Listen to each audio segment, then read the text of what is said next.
Okay guys, so this is the fur we're going to use. This is pretty. Anyway, this is some fur I got my hands on and I love it. We're just making cat ears. I like collect fur to make cat ears. That's what I do. Anyway, this is already the first cut out piece. I make them 8 by 8 and you want to cut along the bottom on an angle. I do it on an angle, so it just sits a bit nicer on the headband on the angle when you're like this. So yeah, and that's how it looks once it's cut. I've got the fur going in a downwards direction. You can have it up if you want. Anyway, I'll just show you guys how I do it. So essentially you want to probably try and tuck the fur up if you can from the bottom, which is a little annoying. I might actually just retrace. I plan on doing this via stitching this together by hand, so I'll just overstitch. So the ears are 8 by 8, so like the full triangle around, each side's 8 centimeters. So what I'm doing is just marking that size.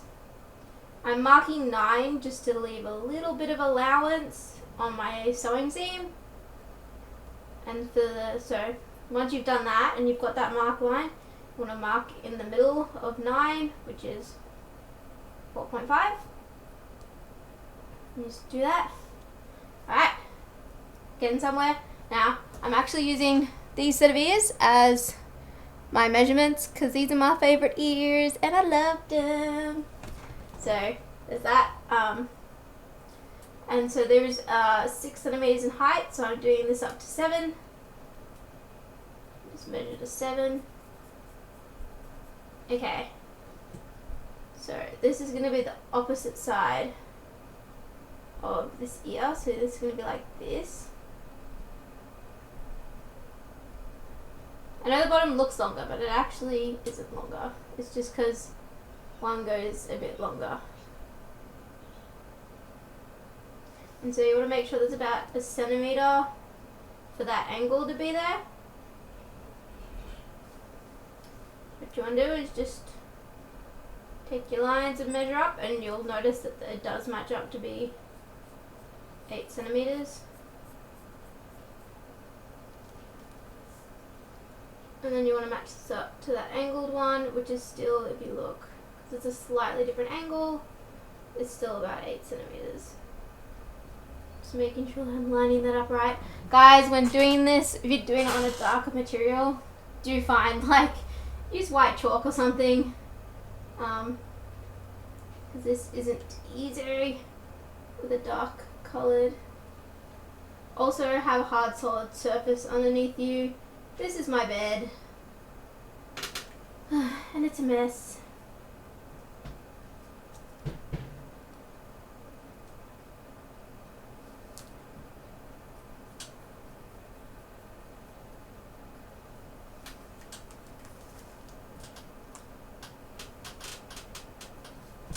Okay, so now you've got our ear shape. If you don't want to do the tilt, that's fine, like the angle cut. You can just make it a triangle as you see here.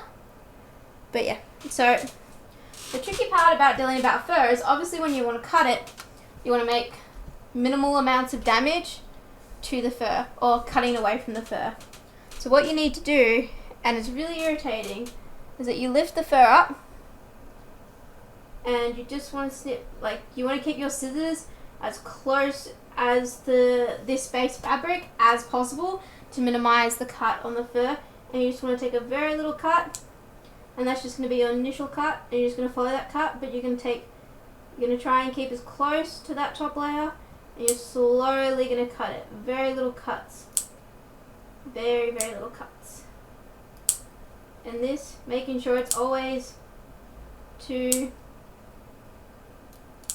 like, as long as you're making sure like the fur isn't actually in the way, and mostly cutting just that base fabric, you take less chance of destroying the fur. Now this is the method using regular sewing scissors such as these. The other method you can use, which I don't have one anymore, I don't know where it went, is actually getting the Stanley knife and just going and cutting over this, and you don't end up touching the fur at all and you don't have any risk. That's also another way to do it if you want to minimize the risk to cutting your fur. But yeah, just continue cutting ever so small. This was the method I used for all of my Foxfire RE tails. They took a very long time to cut, but they were worth it in the end. I'm very happy with how those tails turned out. And then you can see there's still that centimeter of attachment, which is where I'm going to cut up on an angle from.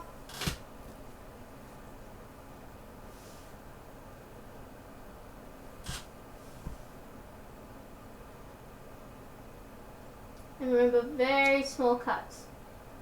Like you want to make a very minimal impact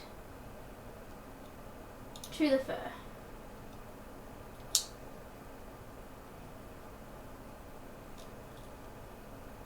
And like you can feel if you're cutting through too much fur, which is annoying. But yeah, you get the hang of it eventually as long as you're doing it repeatedly. Like I said, please use a solid surface for this normally.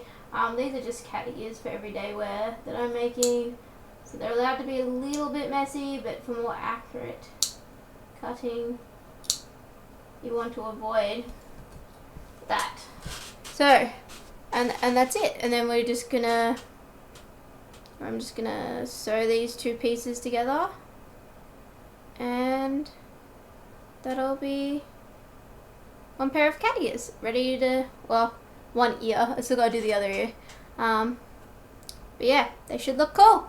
I also plan on doing a makeup tutorial for this. So, to go with this fur, I was gonna do it for Halloween, but with packs, and it's taking me a while to recover. So that's what I'm gonna do. And do a makeup tutorial. It'll probably be like a wicked cat kind of look because I love cats and I like pretty bright colors. So I will put those images at the end of this video so you guys can see, because I'm also making another pair of ears with this purple plain regular fur as well. So yeah, I'll see you guys. Time to hand sew. I got all my pieces, all four sides.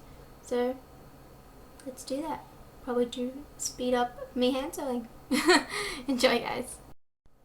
Also guys, always remember when sewing fur that you need to tuck the fur into the seam. This is obviously the easiest side because the fur is already going that direction, but you need to do this on all sides. So this is all got to be tucked in. You've got to, as you sew, you've got to keep tucking and pushing it in.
Hey guys, so still hand sewing here.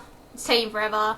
In total, the whole process of hand sewing one cat ear took me 40 minutes.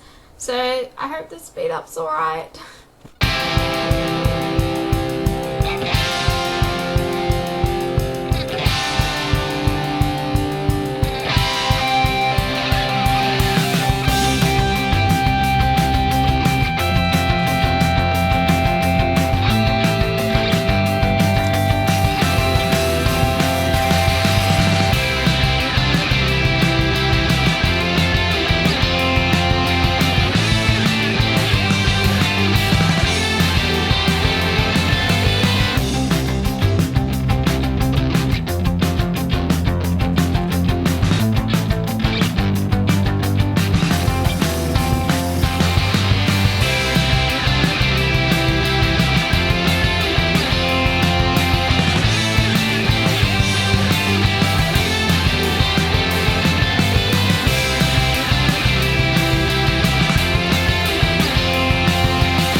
this is the final result. I hope you guys enjoyed.